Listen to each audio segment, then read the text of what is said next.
Bien, donc nous allons commencer avec Monsieur Noël Roger, qui est le président de Abilympics et qui va nous faire une rapide présentation de ce qu'est Abilympics. Et puis on aura la parole avec deux témoins et on a aussi des images à vous présenter et à vous montrer. Donc Monsieur Roger, Abilympics, c'est quoi alors? D'abord, je voudrais remercier Anne Balthazar de nous avoir invités à présenter un peu les Abilympics, parce qu'Abilympics, c'est en effet un mot un peu compliqué, enfin, qui est méconnu de tout le monde, et le mouvement Abilympics aussi. Donc, merci encore de vous présenter ce qui a été, et ils vont en parler 3 fois mieux que moi, une véritable expérience humaine et professionnelle. Parce que je pense que c'est ça un peu les Abilympics, c'est la personne au travail, j'ai entendu parler depuis ce matin, la reconnaissance de la personne au travail, et pour les sportifs, il y a une compétition. Il y a les Jeux Olympiques, et les Abilympics, ce sont les Jeux Olympiques des métiers. Habileté, Olympiade, Olympiade. En 1976, quelques points d'histoire pour expliquer un peu comment ce mouvement Abilympique s'est mis en place. L'ONU a déclaré 1981 comme étant l'année du handicap. Et le Japon s'est saisi de cette opportunité pour créer les Abilympics, ce championnat du monde des métiers des personnes handicapées. Nous avons découvert la France en 2007 au Japon, en accompagnant, puisque les Olympiades des métiers existent pour les jeunes depuis de nombreuses années, l'existence des Abilympiques lors de la cérémonie des Olympiades internationales des métiers au Japon. C'était la 7e édition en 2007 et la France était absente de cette compétition. Et donc, les élus se sont inquiétés, je dirais, de cette absence française. Et progressivement, la démarche a permis d'avoir une première équipe de France à Séoul en 2011, grâce à la GFIP, qui nous a soutenus et accompagnés dès 2011 pour cette manifestation. Et nous avons, en mars 2016, à Bordeaux, accueilli les 9e internationaux Abilympics. Il y avait 31 pays présents, 465 candidats handicapés venant de ces 31 pays, qui ont concouru sur plus de 48 métiers. Manifestation, je dirais, de l'excellence des métiers. Parce que c'est une compétition, mais au-delà de cette compétition, nous avons voulu montrer, et ça a été notre slogan, et je l'ai entendu tellement depuis ce matin que je me retrouve complètement avec tout ce qui a été dit. C'est un parcours, et ce parcours, c'est d'abord être tout à fait persuadé que chaque personne, handicapée ou pas, a un talent. Et que ce talent, il doit être pris en compte. Il peut être amplifié par la formation et il doit aboutir à une insertion professionnelle. Donc c'est toute une démarche. Et si les Abilympiques, ce mouvement, cette compétition internationale, je dirais c'est le point majeur. On ne doit jamais oublier que c'est tout un parcours qui se construit et pour nous permettre de faire en sorte que les personnes handicapées qui ont participé à cette compétition puissent avoir un métier. Donc c'est un accompagnement. La cerise sur le gâteau, c'est la compétition. Et la France a eu des médailles d'or.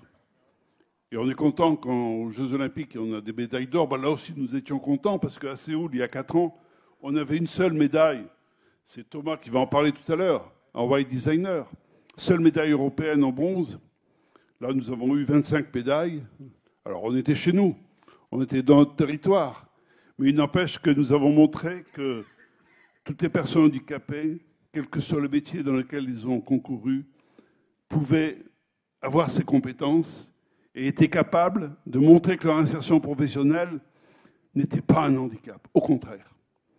Et donc, cette manifestation, nous allons la poursuivre et nous accompagnons l'équipe de France. Il y avait 60 candidats français en mars 2016 à Bordeaux. Et nous allons continuer à les accompagner.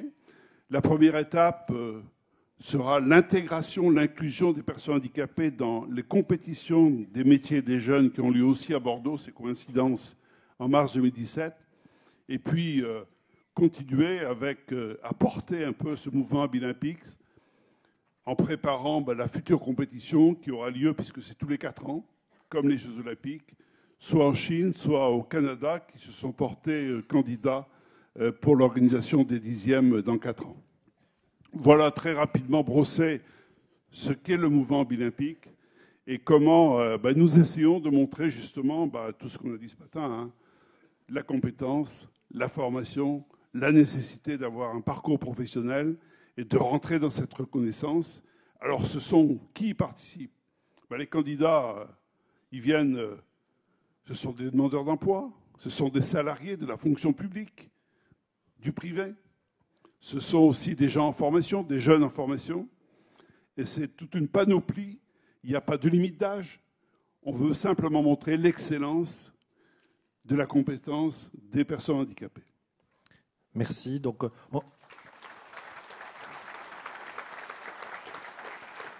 on est très content de vous donner de la visibilité. Et je crois que, sans anticiper le mot de la fin, si des camarades sont intéressés pour rentrer dans la compétition, vous avez un stand, ils seront tout à fait bienvenus tout à l'heure pour vous recevoir. Et toute l'équipe qui est là, il y a Thomas, il y a Sandra, et puis il y a Yann aussi, notre pâtissier qui a eu la médaille d'or, qui nous accompagne également.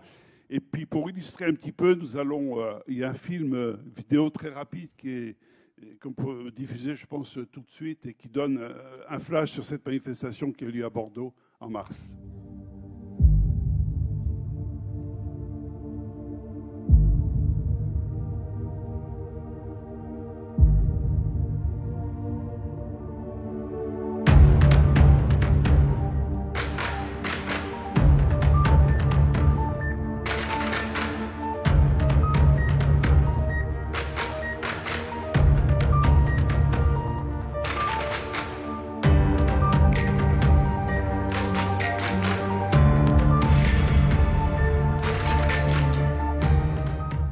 C'est un très bel événement parce que ça permet vraiment de changer le regard sur le handicap en disant que tout est possible et que le talent et la compétence, quelque part, c'est la valeur et ça doit rester la valeur la mieux partagée.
Donc on va se tourner vers M. Veillon maintenant.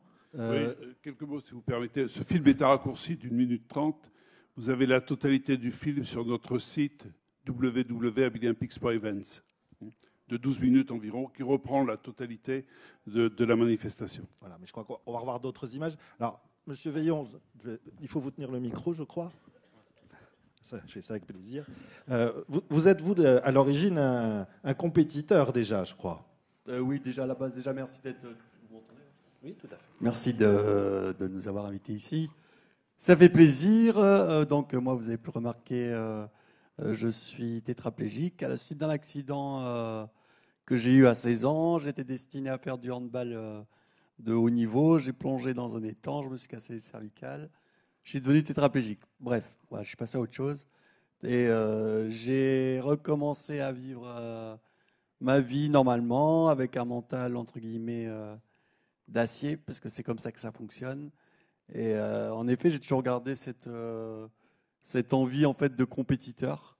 Et j'ai décidé, comment dire, de faire ces championnats.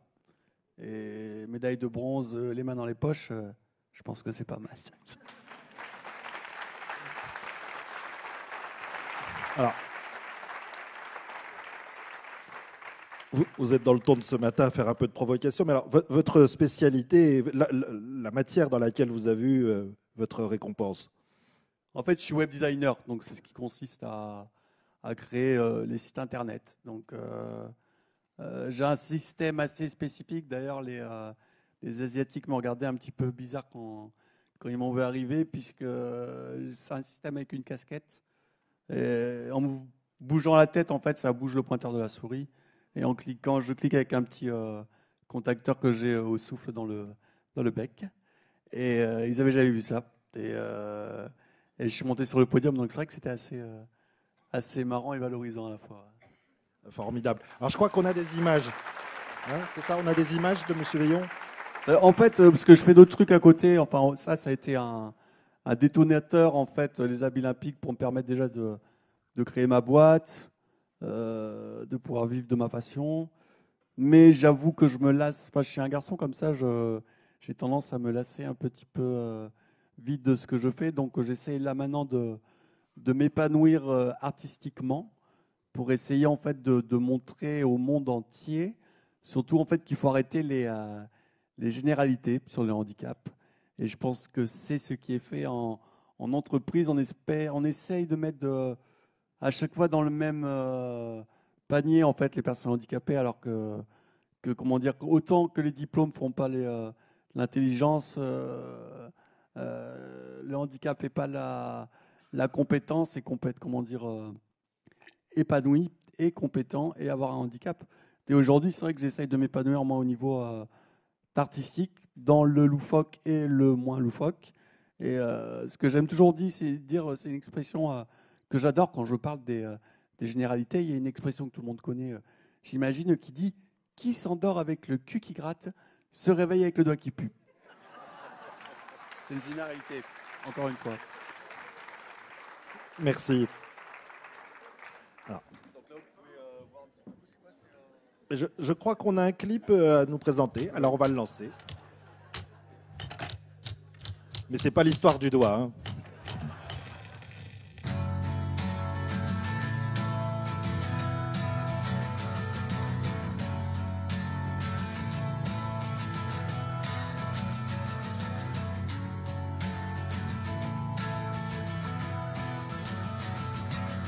Je trace sans que ça me tracasse, la fatalité, oui je m'en fous. L'impasse ne reste jamais en place, réalise tes rêves les plus fous. Ferme les yeux, caresse le vent, savoure le firmament et passe devant.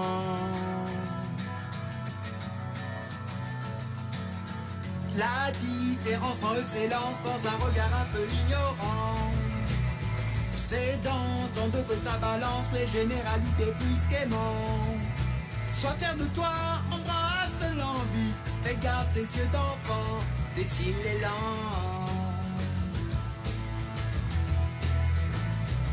Sur une route où mon sourire se lâche vraiment, tes convictions sont pures et mon regard vivant.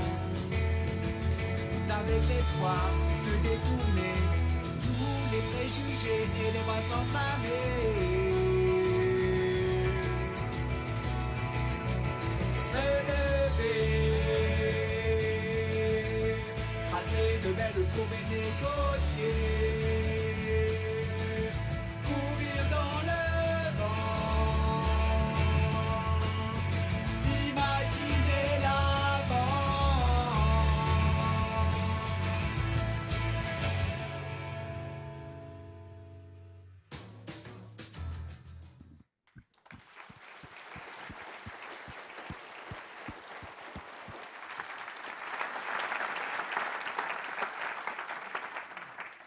Il y a encore beaucoup de talent qu'il ne veut pas montrer.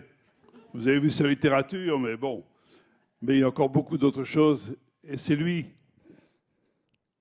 aussi qui nous pousse à avancer.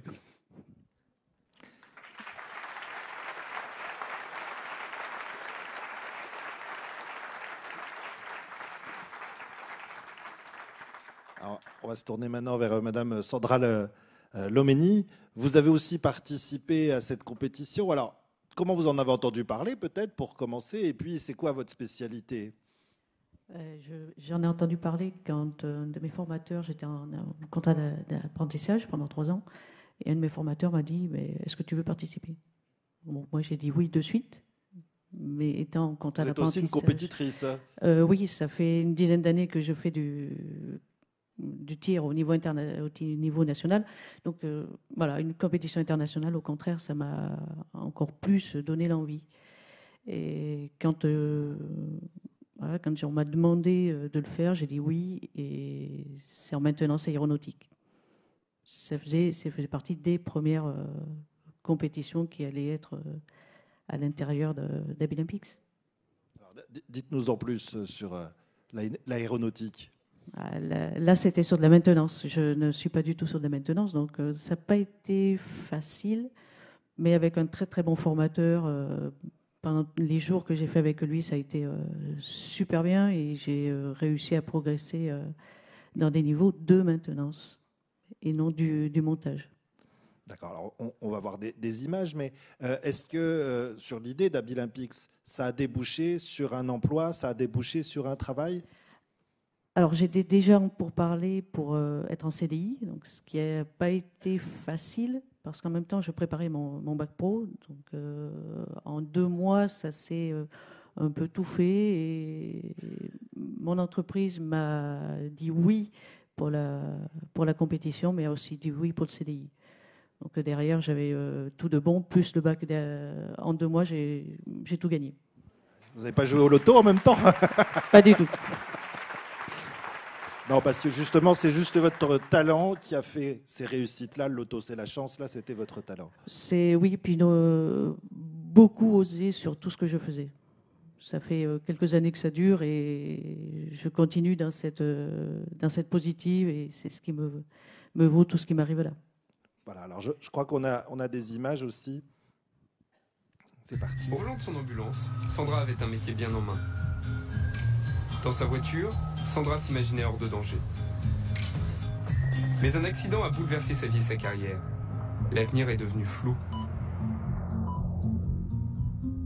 Avec la reconnaissance de son handicap et les dispositifs de l'AGFIP, Sandra a suivi une formation pour devenir mécanicienne dans l'aviation. Aujourd'hui, elle s'épanouit dans son nouveau métier. Handicap et emploi, c'est normal et c'est possible. Voilà, donc c'est Sandra, mais avec les cheveux longs. Oui. Mais bon, tout le reste va, et tout est réel.